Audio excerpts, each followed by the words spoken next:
welcome to 88.7 The Pulse. You're listening to The Pulse Album of the Week, and you're joined by Spike. Adam. And Noah. Hi. Hey, how you doing, Noah? I'm doing well. How are you guys? Pretty good. Thanks for joining us in the studio here. I really appreciate you being here. And we finally, after a long awaited process, we've got the actual artist in the studio with us today. You're breaking records here, man. This You is are the literally. first person we've ever actually, the first artist we've actually reviewed their album with. True. So this will be the best episode we've ever had, for sure. Well, Probably. thank you. I'm very honored to be here. You know, it took a whole 5 steps for me to get here. So I know. Thank you. It was quite the effort. It's a lot of steps right there. a lot of due process to get into this room, but I'm grateful to be here. So we just introed home. We just played him a little 15-second snippet. What's Yeah. that little thing at the beginning? You hear? It's like a. Dun, What is dun, dun, I- So it's really funny because my producer Connor and I we were sitting I was in a bedroom at the time, and we were just kind of playing around on the keyboard, and we were just looking through presets, and I distinctly remember, you've seen Toy Story 2, right? Of Yeah. course. of Okay, course. so Toy Story 2, It's the best the character Ham, the piggy bank, he sits there and he flips through the remote and clicks it a bunch. And when he was clicking it, he was just my producer was doing the same thing. He was just clicking through presets and hitting the keyboard at the same time. And then there was that doom, and we were like, oh. Stop. Go back. It's Expand. I'm not sure what preset in Expand it is, but it was just kind of like a tribal sort of feel good thing. And he started kind of playing chords, and I was like, no, this doesn't sound right. And so we just kind of did a plunking thing, like a doo, goo, goo, goo. And it just sounded kind of playful, but I guess I can't think of a good word, but anyway, it was just something that kind of stuck with us, and we kept that idea for a minute, and then I wrote a song with some lyrics, and then kind of paired the two together. I Yeah. love that song. That is a really good song. That's probably my favorite song out of everything I've heard. I really like the lyrics. They really have more meaning. To me, at least, they seem to have more meaning than most of the songs. Oh yeah. Yeah, What- I try when I write to be very lyric focused and not waste a whole lot of content. I feel like there's a lot of music out there that just kind of is about more the vibe than what you're actually trying to discuss and express through the lyrics. And so I try not to waste any particular words. If I'm sitting there writing a song, I'll usually take several minutes to revise. Here's what I'm trying to say. Is there a better way to communicate that in less amount of time, or does this lyric actually have content to it, or am I just trying to get to the next one? And should it be cut? I really try and make sure that every word is placed with meaning and purpose in my songs. I can totally tell. It's like listening to a poem sung. There's a meaning behind everything, and I think that's really, as a musician, what you have to contribute the most. From what I've heard, and don't take this as an insult, but from what I've heard, your lyrics is your strong suit, and your vocals, of course. You're a very good singer. Thank you. But the musicianship is definitely there, but it's it's secondhand. I don't come to listen to Noah Allen to listen to epic riffs. I come to listen to that poem.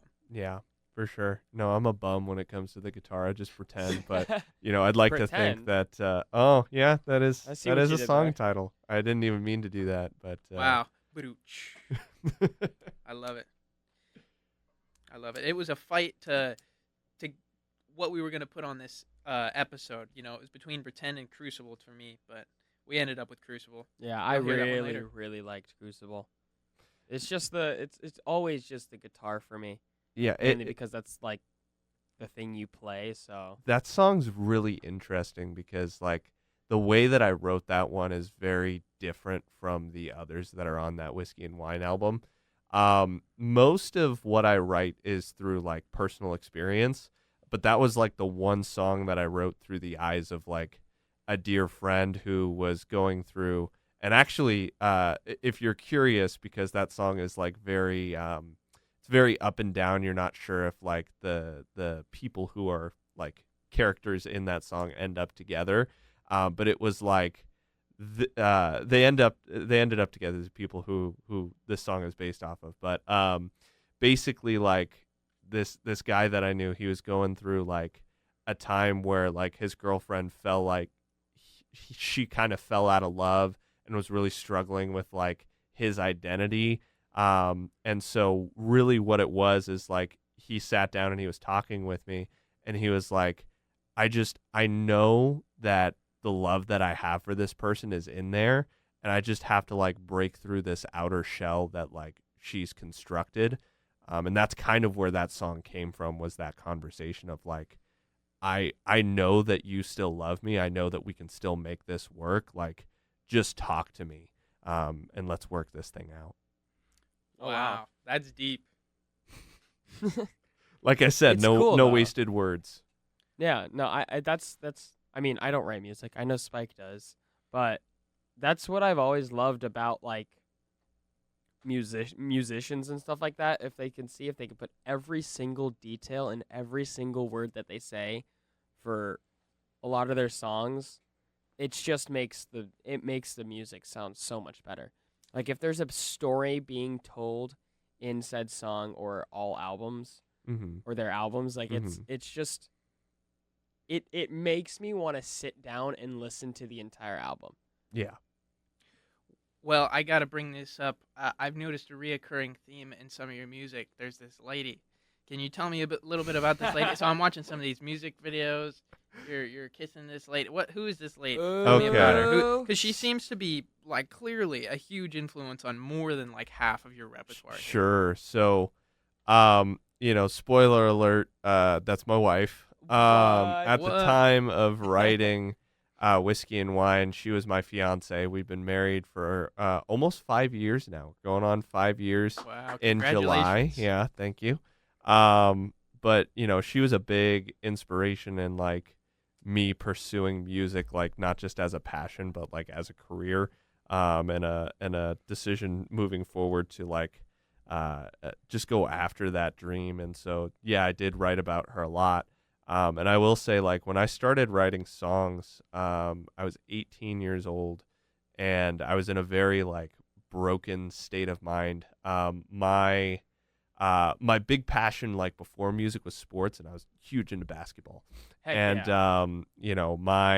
my testimony or my story is, like, I was supposed to, like, get a really big role going into my senior year of playing. We were looking to make a push for like state championship or division championship, and we really had a good crew going into that next year. Coach got fired who wasn't playing me, and I was promised like a big role, and during a summer league game I tore my ACL. Oh, And no. I was unable to play for the entire season of my senior year, and that was very devastating to me because basketball is like one of my huge passions. I love that sport. And it's the thing that's always like been there for me in hard times. And so that kind of brought me back to a state of reset. I'd always wanted to like learn guitar, start writing songs, and that was the perfect opportunity because I was like, well, I can't run, I can't jump, so might as well make the most of that position. And so when I started writing, it was just from a very like broken place. And so several of the songs that you hear on like my earlier works are like because I was in that state of mind, and Whiskey and Wine was like kind of the good times, and reflecting on the bad times and just kind of getting through those spaces of, hey, I had a hard time, but then I met this girl, right? And she changed everything. So that's kind of where a lot of that headspace comes from for what I was writing in that album. So did you pick up the guitar around the same time you picked up this lady? Yes, actually. I had only been playing for maybe like 6 months, and Really? not to pat myself on the back, but I feel like I was a pretty quick learner of just, I'm kind of a hack with guitar now. Like I know enough chords to like get by and music theory to get by, but like at the time, I was more so just focused on like the writing aspect, my voice, and having something to accompany those things. And then that eventually led into, my skill set of like music production. So, my parents at the time got me like this starter PreSonus kit. I started on an AudioBox 2i, and it's this little blue thing, and the thing sounded terrible. I had to do so much processing on it to get it to sound even remotely what I wanted it to. But we all start out small, and we grow over time. But she's a big reason why I ended up in the position that I am, and I wrote the songs that I did. I wanted to put you onto this next one. This one is an interesting change up from some of the other songs on the album. This one, it's like rapish, kind of almost. It's Matchstick on 88.7 The Pulse.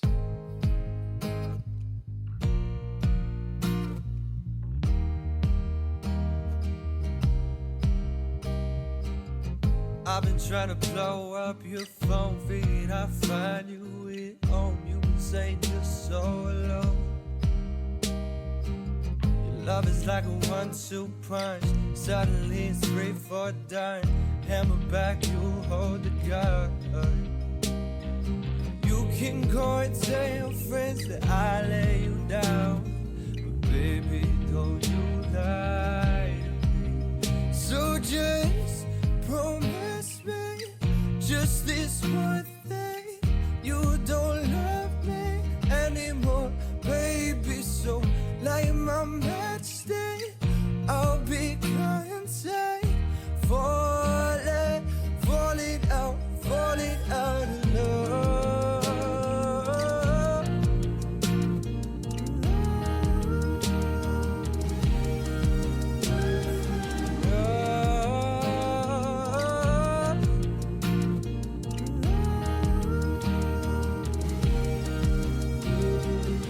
Slamming doors in my face, leaving dresses out my place. Everyone knew that we were bound to break.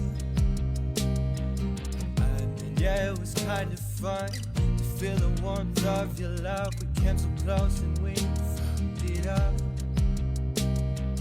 You can go and tell your friends that I lay you down, but baby, don't you lie to me. So just promise me just this one thing.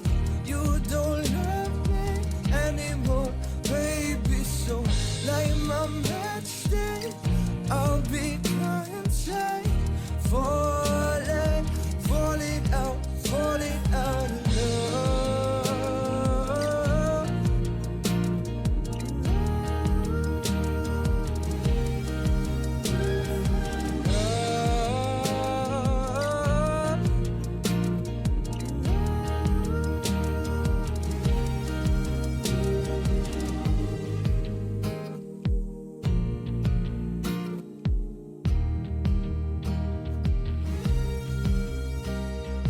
You can go and tell your friends that I lay you down, but baby, don't you lie to me. So just promise me just this one thing.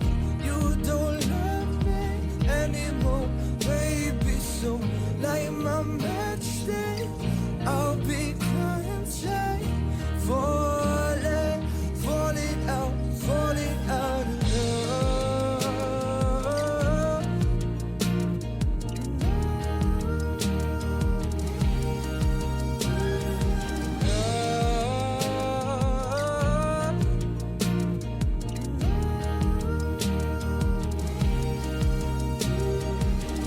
Welcome back to 88.7 The Pulse. This is the Pulse Album of the Week, and you're joined by Spike. Adam, And Noah.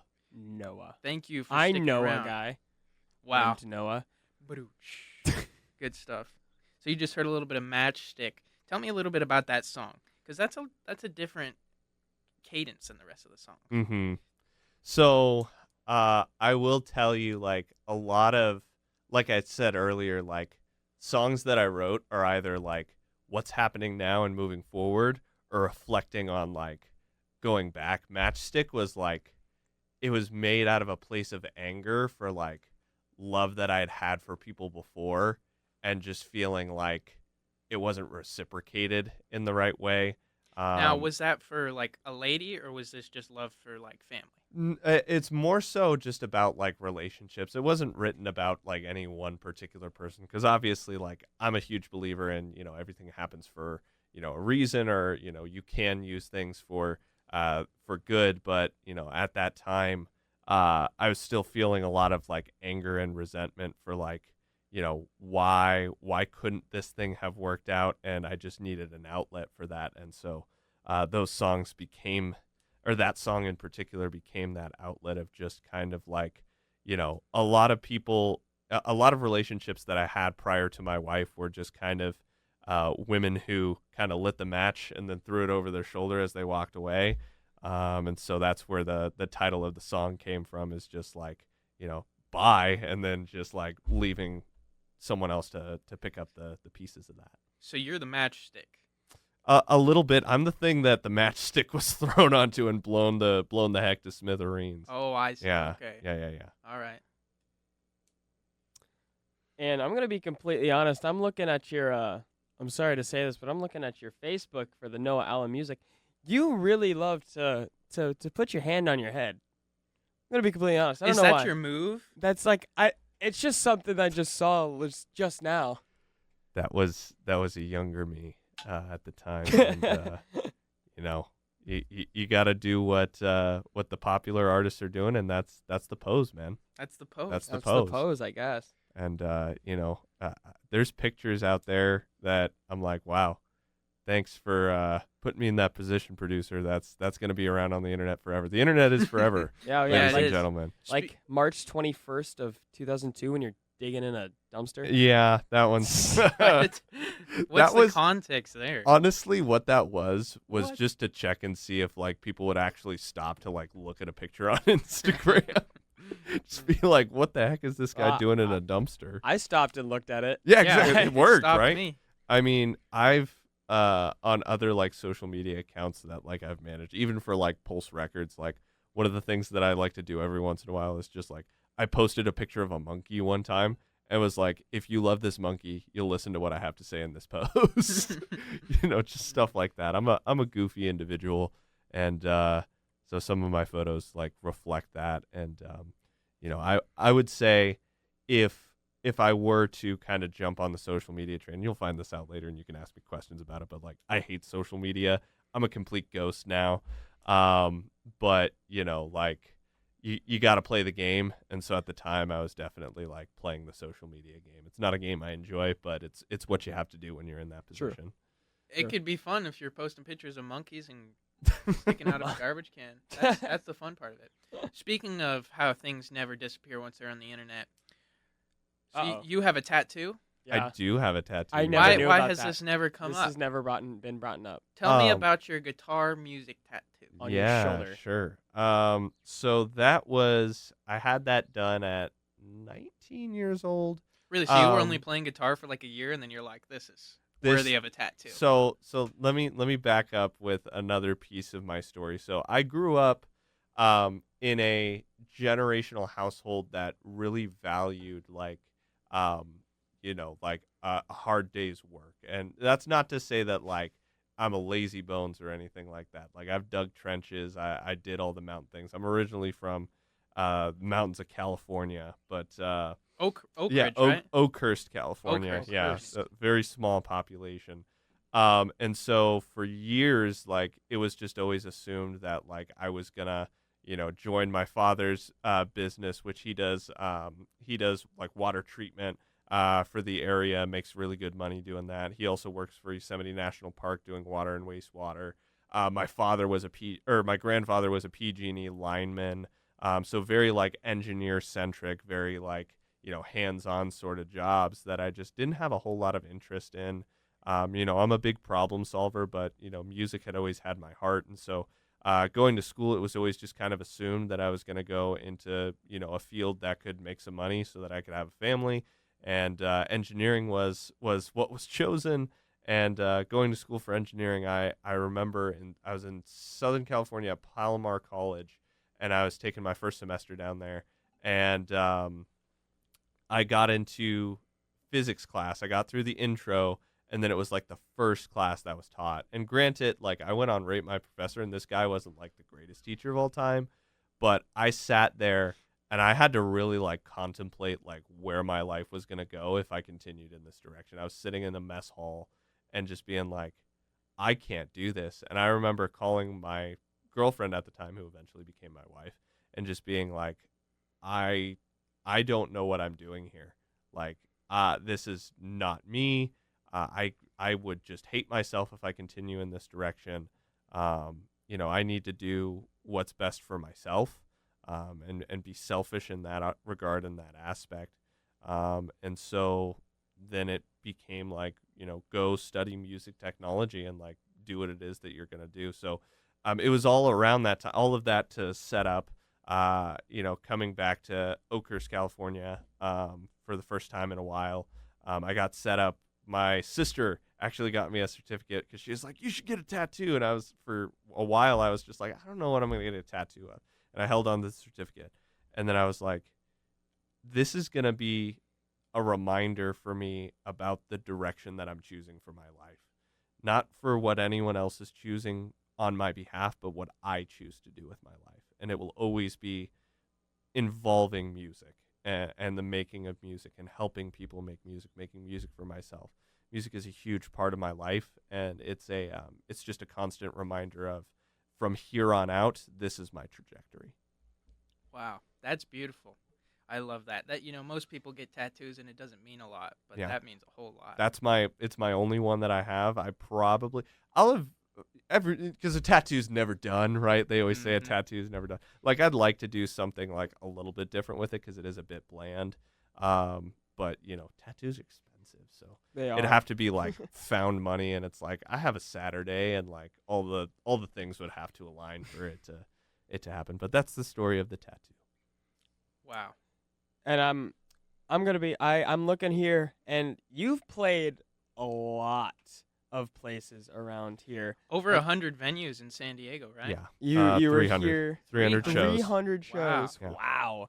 Around Mesa Wine Works. What is this Sunshine Mountain Vineyard? Vineyard. Sunshine Mountain Vineyard. You were there a lot. Oh, I loved that place, dude. That was my favorite place. They would shout out to Johnny. I don't think he works there anymore, but he was like, he owned the place for a little bit. And every time I would play there, I'd get paid well. I'd get good tips. People were always engaged. And at the end of every night, I'd get a free glass of wine and a free cheesecake.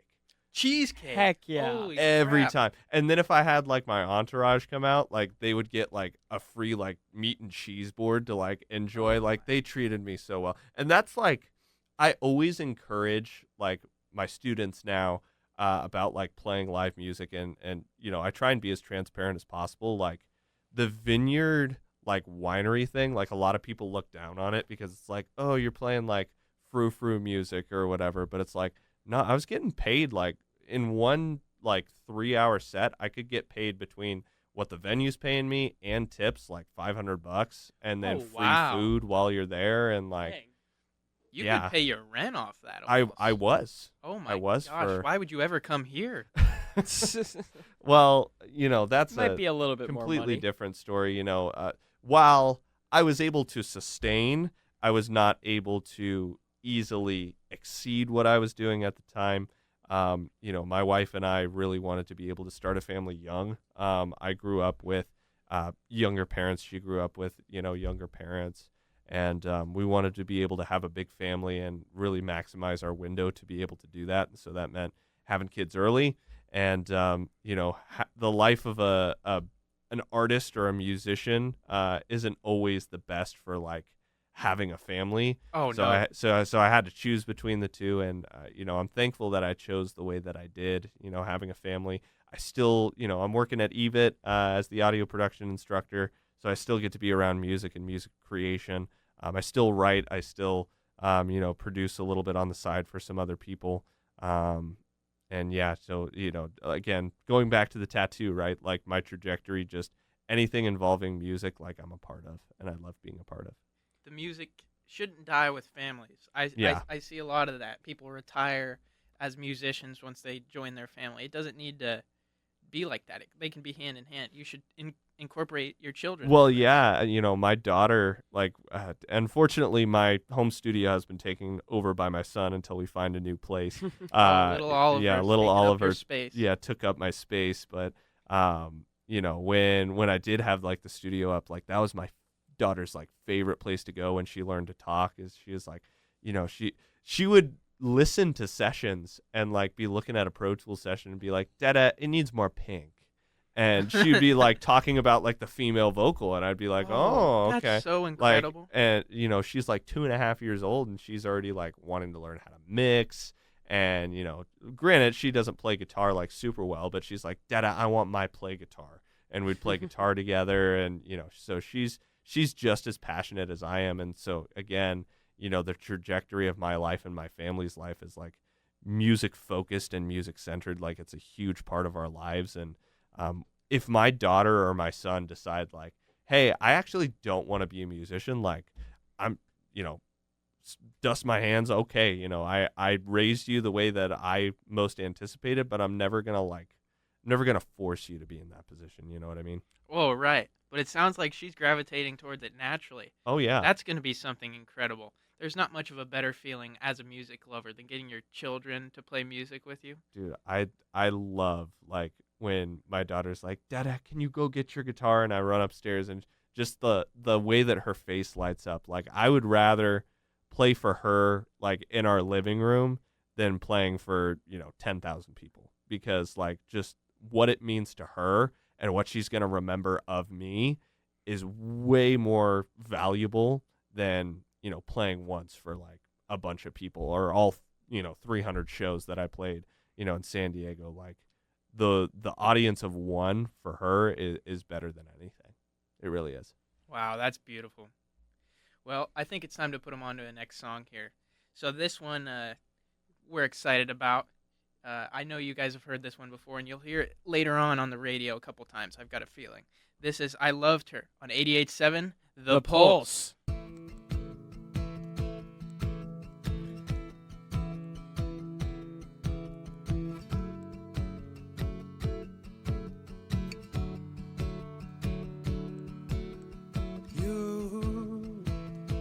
It's always been you. And if you feel like I do, you could cut yourself loose. Ooh, who am I to you? But a broken heart to make your sword keep coming back for more. I can't sleep, so I shouldn't bother close my eyes. You're in the arms of another one. Could have said, God, it makes me wonder what a lover, oh, I loved her. See you at traffic lights, I'm hypnotized. Think I'm losing my mind, get out of reality. You pull me in like gravity. And Lord, I know my soul you have to own. I know this one thing, got me on your string. I can't sleep, so I should've bothered close my eyes. You're in the arms of another one. Could've said, God, it makes me wonder what a lover, oh, I loved her. I can't sleep, so I should've bothered close my eyes. You're in the arms of another one. Could've said, God, it makes me wonder what a lover, oh, I loved her.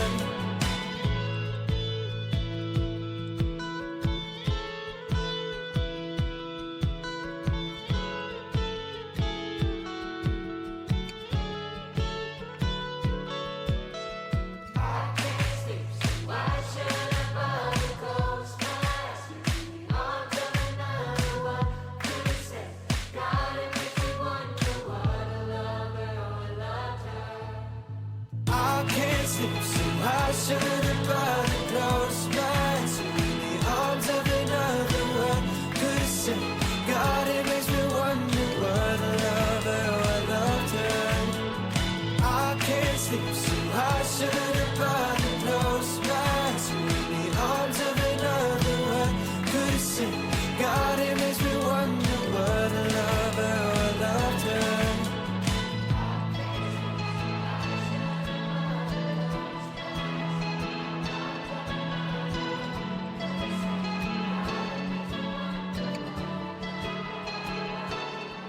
Welcome back to 88.7 The Pulse. You're listening to the Pulse Album of the Week, and you're joined by Spike. Adam.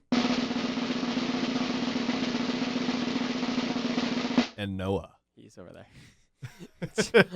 You got to make the people wait for You it. gotta you know? build the I was- anticipation. I was You so couldn't even. You confused. couldn't handle it, Adam. I was that's just. right. I was couldn't- letting I it couldn't sit. handle it. You know, it's like Michael Jackson when he came out for the Super Bowl. He's He's just just stood standing on the there. stage. Just Like- keep Like he's saying like, it. let the people build. Let them build the anticipation. And he Um, takes off his sunglasses. yeah. And Noah. And speaking of, I loved her. So, congratulations on the nomination for that song. It was what, yeah. in San Diego. Yep, that was That was song- a long time ago. What that? But What yeah. did it get? What best folk song or acoustic song was it? In San Yes, Diego? that's what it was submitted as. You know, basically I submitted in like every category for that song, and you know, it just so happened for that song was the one that was chosen. And while like I didn't win, it was really cool to like go to an award show, and it was like a really full circle moment of like my path at the time being a musician. Like, wow, like I'm brushing shoulders with like pros. Like one of the it's a bit far-fetched, but you know, one of the coolest things that I did was like there were songs that were there that were Jason Mraz is local to San Diego. Like that's where he like made his career. Oh And my. so like, you know, he won a couple of awards, and I believe that he was there like in person to accept a couple of those. But it was just crazy to be like brushing shoulders with all these like career musicians, and just being among them as a nominee was an incredible experience. I'll always remember it. That's really cool. Jason Mraz. Mhm. Oh my goodness. And I've got a feeling it doesn't stop here. I mean, you're young. You know, we've got a lot more Noah Allen to come. So I think mean- you could become the next Ed Sheeran, Jason Mraz. You could stand next to him. Yeah. I don't know if I'm allowed to say this, but if not, I can cut it. I overheard behind me. You're sitting behind me, Tell the people. and is there more coming this summer? So here's what I set up, because for the last several years we've been in like family mode, right? Yeah. And we still 100% are, but I think I've grown and matured a lot. A lot of life has happened to me. You know, the first couple of years that I've been at EVIT and taken on, you know, this job, it's been like, okay, you know, I'm focused on the students. Like I don't want it to be about me. It's about you guys now. You know, I had my career. Like I'm happy, you know, leaving it where it was. But now I'm at a position where like it's not so much that like I need to make more music, but it's to showcase like the credibility of like my position that's here. Like I can still make good music. Like and you know, I've helped produce for other people like over these last 5 years between my last album.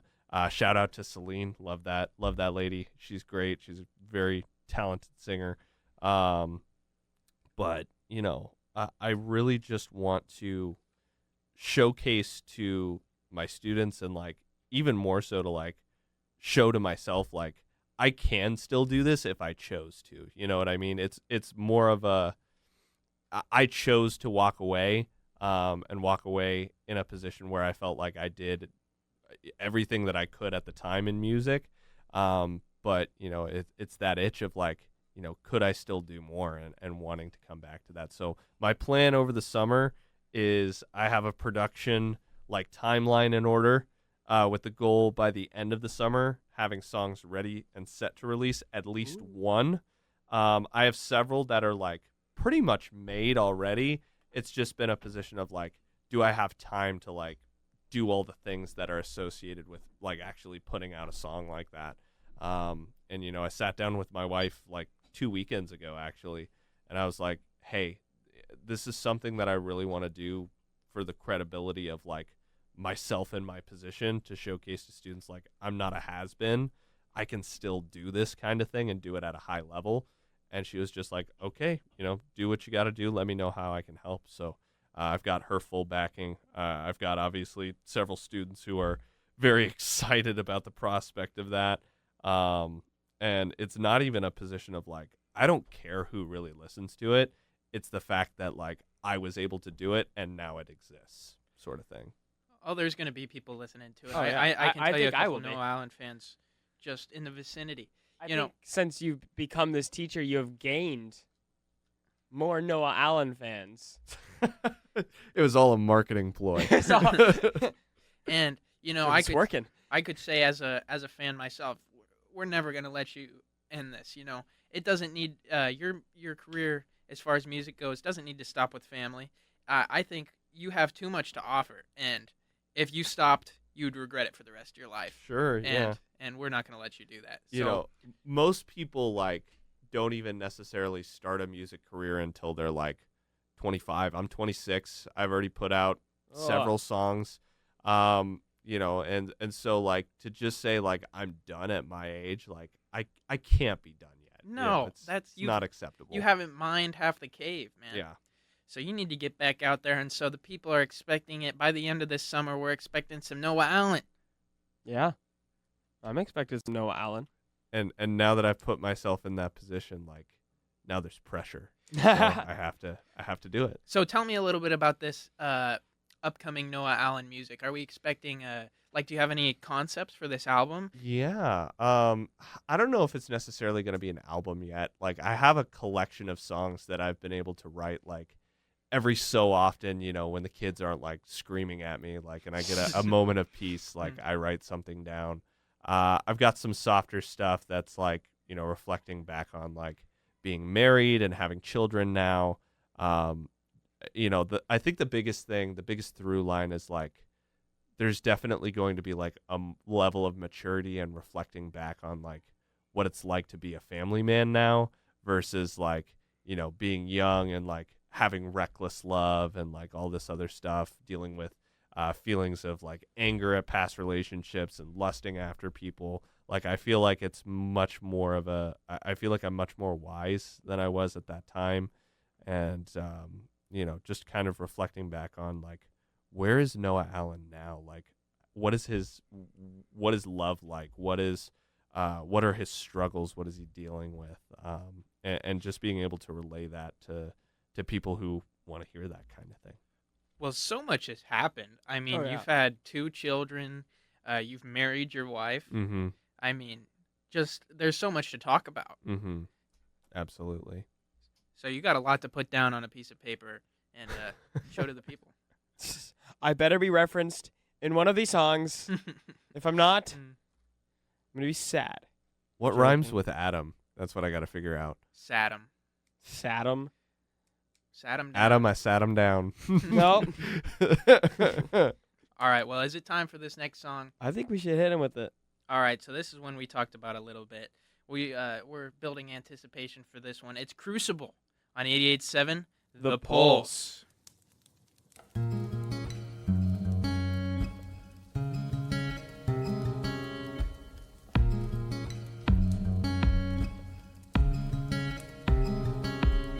You hold your tongue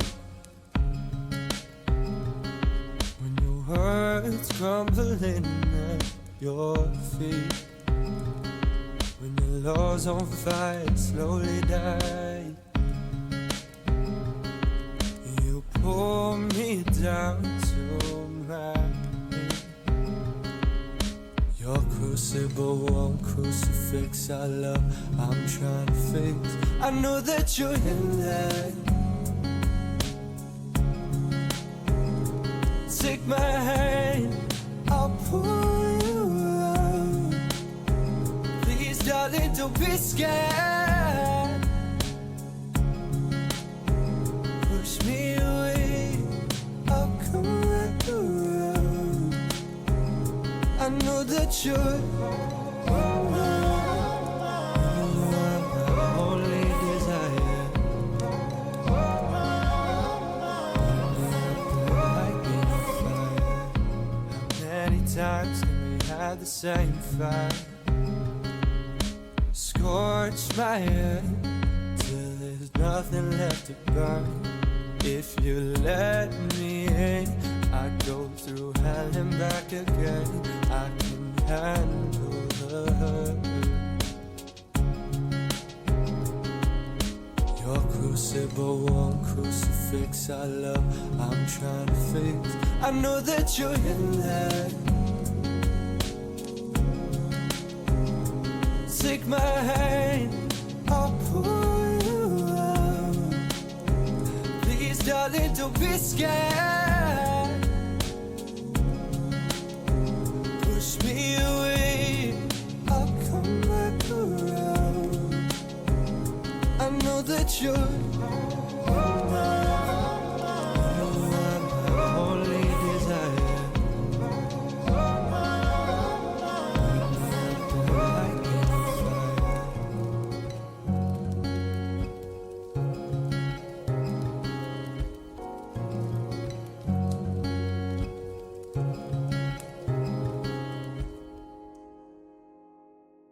I know that you're in there.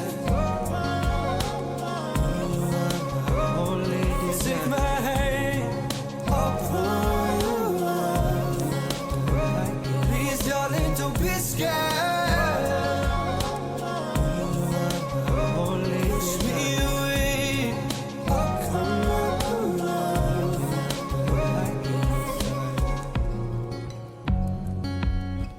You are my only desire. Burn me up and light me on fire.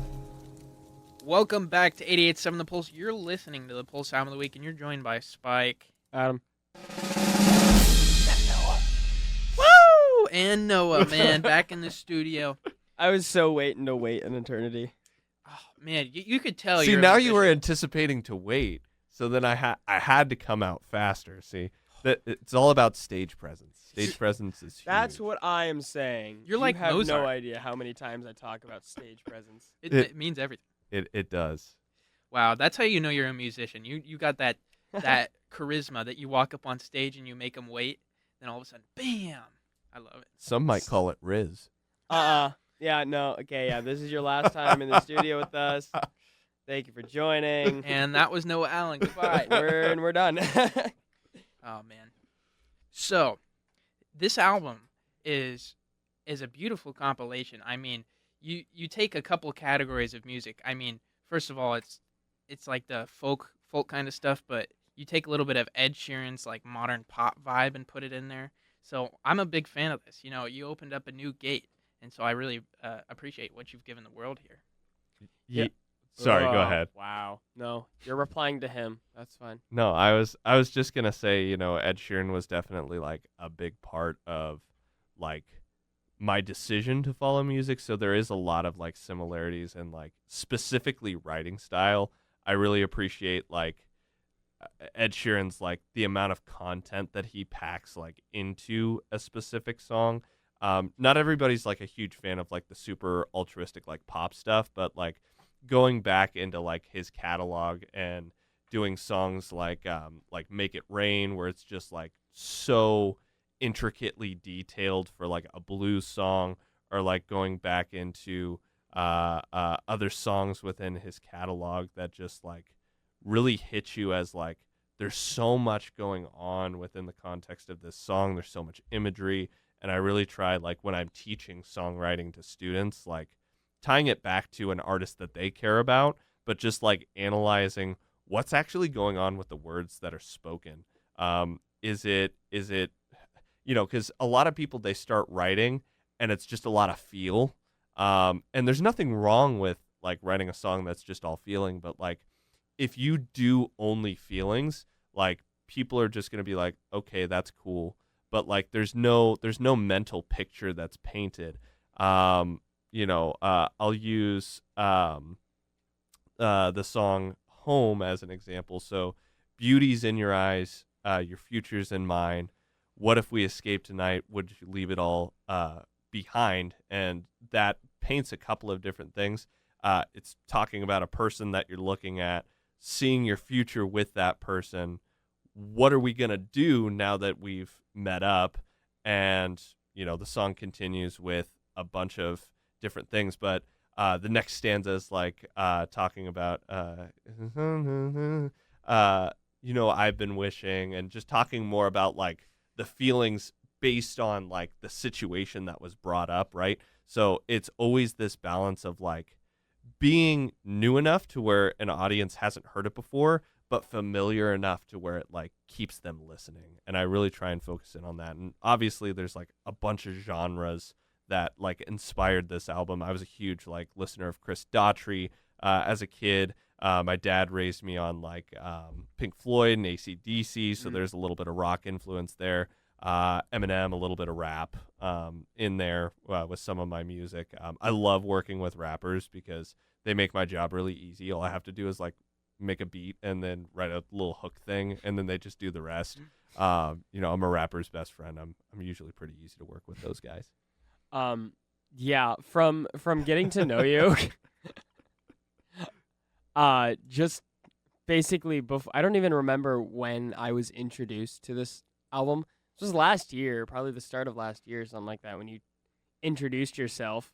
I was like, okay, I'll give it a listen.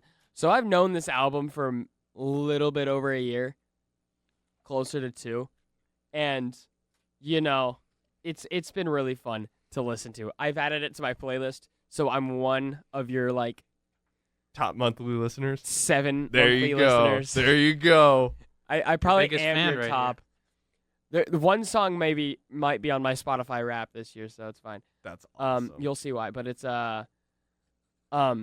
just been such an experience to just listen to it because I'm a big fan of the acoustic stuff. Mhm. That's why I love listening to like the Tiny Desk stuff. And when we announced that Rockathon's doing the Tiny Desk, I jumped right on it because I thought it was gonna be so fun. Yeah. 'Cause I love acoustic songs and stuff like that, and making like normal songs acoustic. Sorry, I'm blabbering about No, you're okay. random stuff, but like the use of straight guitar and vocals and maybe just a little bit of backing track it's what gets me going. I'm a big fan of that. Sure. And, if you've looked at any of my live performance stuff, obviously it's heavily influenced by like how Ed Sheeran performs with like his loop pedal and stuff. But more so, it's interesting that I'm having an interview about songs that I wrote and produced and put together because my love for music actually like more so came from live performance. Like if you can't do stuff live, like, you in my eyes, like you're a little bit of a fake. Like I feel like that makes or breaks a true musician. Like, cause nowadays you've got auto-tune, you've got all these production, like, things that are kind of lifting you up. And it's like, can you actually perform live and have the same sort of feel? And I feel like that artistry is quickly leaving the music industry.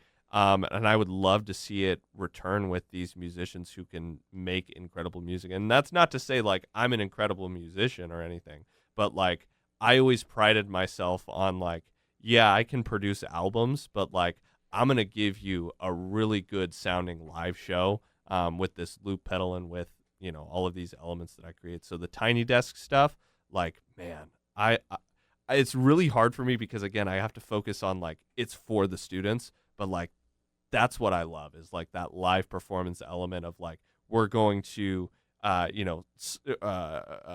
to adjust because like one person forgot like the chord progression. Okay, let's adjust into this next part and just like being able to showcase that artistry because no live performance is ever truly identical. And so everybody gets like that specific experience and that's where like concerts are really cool. But well, there's just no cheat sheet when it comes to live performance. You have to work with the moment and you've just got to be ready. So yeah, you're right. If you can't perform live, then I wouldn't call you a full-on musician. Right. All right. Well, I really appreciate you coming down. Anytime. I appreciate you getting here in the studio with us, poking around in here a little bit, having a little bit of fun. So now we're gonna put them on to this last song. We played a little intro piece. We got you all excited about this one. This one's got a great story, great poem to be heard. This is Home on 88.7 The Pulse. Thank you. Bye-bye. Bye-bye. Goodbye.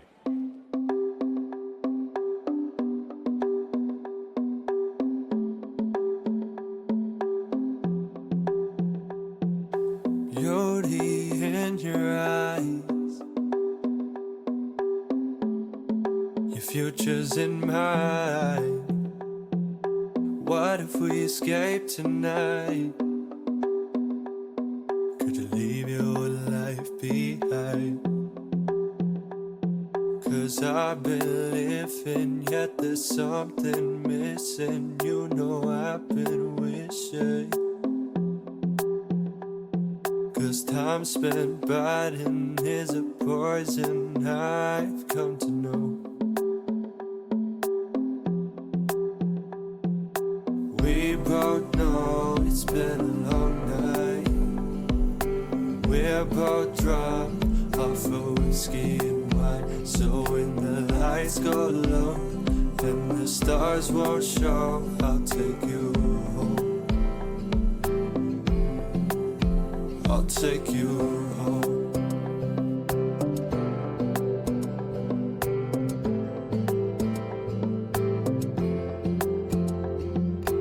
We can go anywhere, be anyone we want. I'll pull you closer, my dear. Your sweet aroma's filling my lungs. Let that 9 to 5 just fade tomorrow. I'll still be around. So tonight I'm flying, you could be my sidekick, and we're not coming down. We both know it's been a long night. We're both drunk off of whiskey and wine. So when the lights go low and the stars won't show, I'll take you home. I'll take you home.